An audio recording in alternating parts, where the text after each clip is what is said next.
Армысыздар, қадірменді отандастар. Джакишев керемет хабармен шықты. Санкция қысымына түскен ресейлік Лукойл компаниясы Қазақстандағы бүкіл мұнай мен зауыттарды Қазақстанға бермекші, яғни орыстың компаниясын ақш Қазақстаннан қуып жіберді. Компания мұндай шешімді оған және оның еншілес ұйымдарына қарсы енгізілген шектеулерден кейін қабылдаған. Бірқатар елдер компания мен оның еншілес құрылымдарына санкция енгізген соң, халықаралық активтерді сату туралы шешім қабылданды. Қазір Қазақстаннан түскен ұсынысты қарастырып жатырмыз, деп хабарлады Лукойл. Халқым, Джакишев айтқандай, бүкіл мұнайды қазақтар өзіне қайтару керек десеңіздер, лайк басып, комментарийге жазыңыздар. ақш бұл санкцияларды 22 қазанда жариялады. Тізімге Лукойл, Роснефть және олардың 34 еншілес компаниясы кірді. ақш қаржы министрлігі бұл шектеулер Мәскеудің Украинадағы соғысты тоқтатуға құлықсыздығымен байланысты екенін мәлімдеді. Министр Скотт Бессент Лукойлды Кремльдің соғыс машинасының бір бөлігі деп атады. 15 қазанда Ұлыбританияда осыған ұқсас санкциялар енгізді. Қазіргі кезде Лукойл Қазақстан, Әзірбайжан, Өзбекстан, Ирак, Мысыр, Камерун, Нигерия, Гана, Мексика, Бая және Конго республикасында жұмыс істейді. Компанияның Болгария, Румыния және Нидерландыда мұнай өңдеу зауыттары бар. Қазақстанда Лукойл Қаламқас теңіз және Хазар кен орындарын игеріп жатыр. Сонымен қатар, компанияның Каспий құбыр консорциумында 12,5% үлесі бар. Бұл бағыт қазақстандық мұнай экспортының негізгі арнасы. Өткен жылы компания Қазақстанда өзіне тиесілі жанармай құю станциялары желісін іске қосатынын хабарлаған еді. Сарапшы пікірі. Қаржы сарапшысы Расул Рысманбетовтің пікірінше, ресейлік активтерге жасалып жатқан қысым Қазақстанның көмірсутек нарығындағы мүмкіндіктерін арттыруы мүмкін. Ресейлік активтерге қатысты санкциялық тәуекелдер Қазақстанға өңірдегі жаңа нарықтарға шығуға мүмкіндік береді. Бұл бағытта ресейлік компанияларда санкция енгізуші елдер де үлкен қарсылық танытпайды. Қымың аймағында Шах Дениз жобасы бар. Онда Лукойлдың үлесі және Батыс банктеріне берешегі бойынша 2025 жылы $215 миллион, 2027 жылы $250 миллион қарыз өтеу мерзімі тұр. Эве ЖВ Өзбекстандағы газ өндіру жобасын басқарады. Онда 2028 жылдың сәуірінде $660 миллион несиені жабу жоспарланған. Бұл бірінші деңгейдегі кепілдендірілген несие. Сондай-ақ Ирактағы Батыс Курна жобасында қарызды өтеу мерзімі 2024 жыл. Ал Болгариядағы Лукойл Нефтохим Бургас зауытының міндеттемелері 2024 жылдың қаңтарында жабылуы тиіс еді. Бұл активтер техникалық тұрғыдан проблемалы саналады, сондықтан оларды жеңілдікпен сатып алу ықтимал, дейді Рысманбетов. Бұған дейін Трамптың Путинмен кездесуін тоқтатып, Лукойл мен Роснефтке қарсы санкциялар енгізгенін хабарлады. ақш қаржы министрлігі санкциялар ресейлік активтерге және олардың 50%-дан асатын үлесі бар шетелдік компанияларға да қолданылатынын нақтылады. Қазақстанның азық-түлік нарығында Ресейде жасалған тауар көбейгені байқалады. Мұны ресми статистикада растайды. Ресей Украинаға соғыс бастап, санкция құрсауында қалғалы Қазақстанға жіберетін әлеуметтік маңызы бар тауарлар үлесін еселеп арттырған. Қазақстанда қандай ресейлік тауар көбейген? Ел экономикасына қалай әсер етіп жатыр? Джакишев бәріне жауап бермекші. Импортқа тәуелділік артып барады. Кейінгі 4 жылда Қазақстан әлеуметтік маңызы бар көп тауар түрі бойынша импортқа тәуелділіктен арылған жоқ. Тіпті кейбірінде елдегі өндіріс көлемі азайып, импорт артты. Мысалы, Украинадағы соғысқа дейін 2021 жылы Қазақстанға Ресейден 8700 тонна ұн келсе, былтыр 67500 тонна әкелінген. Сонда Ресейден келетін ұн көлемі 8 еседей өскен. Соғыс басталмай тұрып, Қазақстан ішкі нарығын отандық ұнмен 99,5% қамтып келген. Ал 2024 жылы бұл көрсеткіш азайды. Яғни, елдің өзіндегі өндіріс кеміп, импорт көбейді. Ал импортта көшбасшы Ресей. 2021 жылы Қазақстанға ең көп сүт Қырғызстаннан келсе, Украинада соғыс басталғалы оның орнын Ресей басты. 2021 жылы солтүстіктегі көрші 8200 тонна сүт жеткізсе, 2024 жылы 2-3 есе арттырған 19300 тонна. Ал Қырғызстанның импортында өсім байқалмайды. Есесіне Қазақстанда шығатын сүт көлемі азайып, импорт көбейген. Бұл тауар түрі бойынша да 2021 жылмен салыстырғанда өндіріс азайып, импорт көлемі артты. 2021 жылы Ресейден көп әкелінген тағы бір әлеуметтік маңызы бар тауар картоп. Ресей картобы 2 есе көбейген. 2021 жылы 25 мың тонна картоп жеткізілсе, 2024 жылы 50 мың тонна келген. Картоп импортында Ресей үлесі басым бола түскенімен, Қазақстан ішкі нарығын картоппен 98% өзі қамтып отыр. 2021 жылы ең көп картоп Қырғызстаннан жеткізілген 29600 тонна, 2024 жылы 2800 тонна ғана әкелінген. Картоптан басқа көкөніс түрлері, пияз, сәбіз Өзбекстаннан көп келген. Соғысқа дейін Қазақстанға тауық етін ең көп тасыған ақш болса, соғыс басталғалы үлесі азайып, былтыр оның орнын Ресей басты.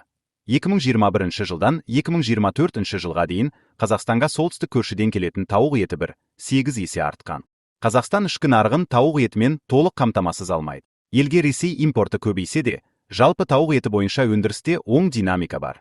Қант қызылшасы бойынша да Қазақстанның импортқа тәуелдігі артып барады. 2021 жылы елде саудаға шығарылған қанттың 60% сырттан келген, ал 2024 жылы импорт қанттың үлесі 74%-ға жеткен. Соның 93% Ресейдікі.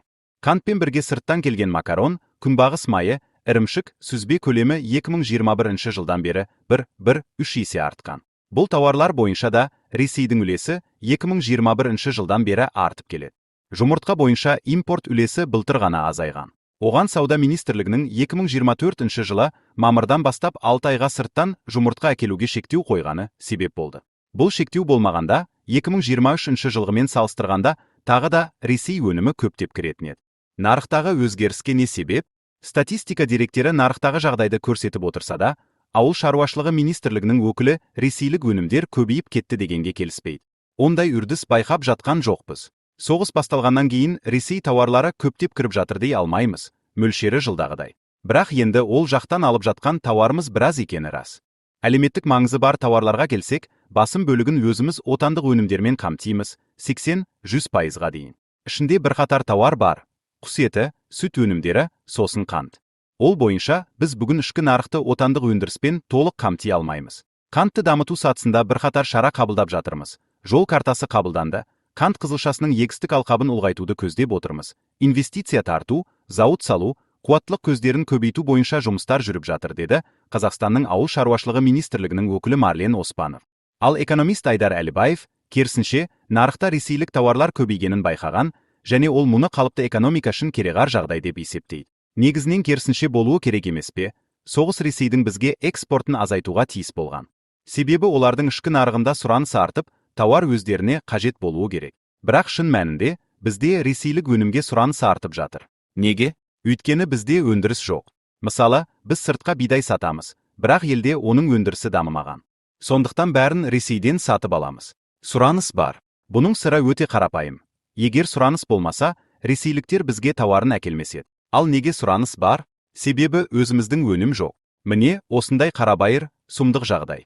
Қазақстан қаржыгерлер қауымдастығының зерттеуінше, 2024 жылы Қазақстан Ресеймен саудада есе жіберіп алған.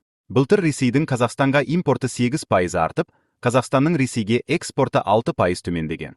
Осы зерттеуге қатысқан маман Алмат Орақбайдың пікірінше, импорт өсуінің негізгі факторларының бірі ең әуелі ішкі өндірісте теп-теңдік жоқ. Екіншіден, Еуразия экономика одағы аясындағы тиімді логистикалық интеграция.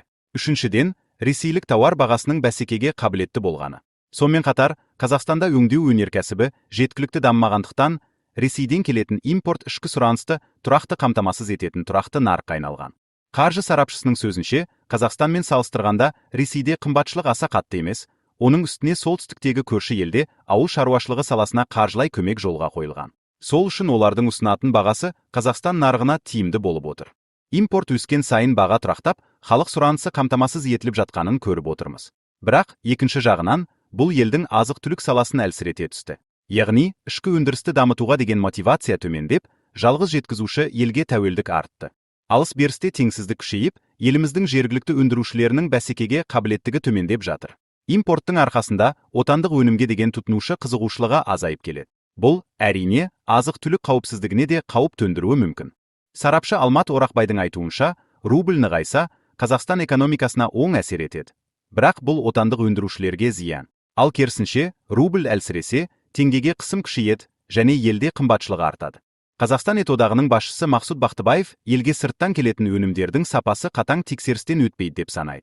Оның пікірінше, дүкен сөрелерінде тұрған өнімнің бағасы сапасына сай емес, бұл тұтынушыны шатастырады. Бізде импорттаушыларға барлық жағдай жасалған, ал өз өндірушілеріміз көбірек тексеруден өтеді. Бұл керісінше болуы керек. Отандық өндірушілерге барлық жерде жасыл шам болуға тиіс, ал импорттаушыларға барлық жерде тексеріс болуы керек.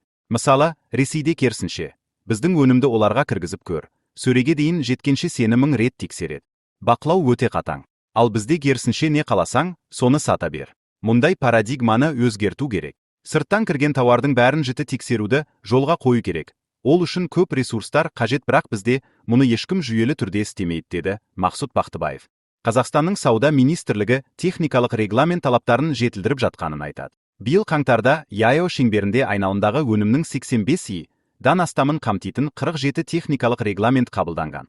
Қазақстан мен Ресей экономикалық одақтағы мемлекеттер болғандықтан, өзара сауда-саттықтың дамуы түсінікті құбылыс. Ортақ экономикалық кеңістік пен кедергісіз сауда жүйесі тауар айналымын айтарлықтай жеңілдетеді. Кейінгі жылдары Ресейден келетін өнімдердің көбеюі саяси дағдарыстың салдары болғанымен, сарапшылардың сөзінше, Қазақстанның азық-түлік қауіпсіздігі саласындағы көп кемшілікті әшкерелеп берген.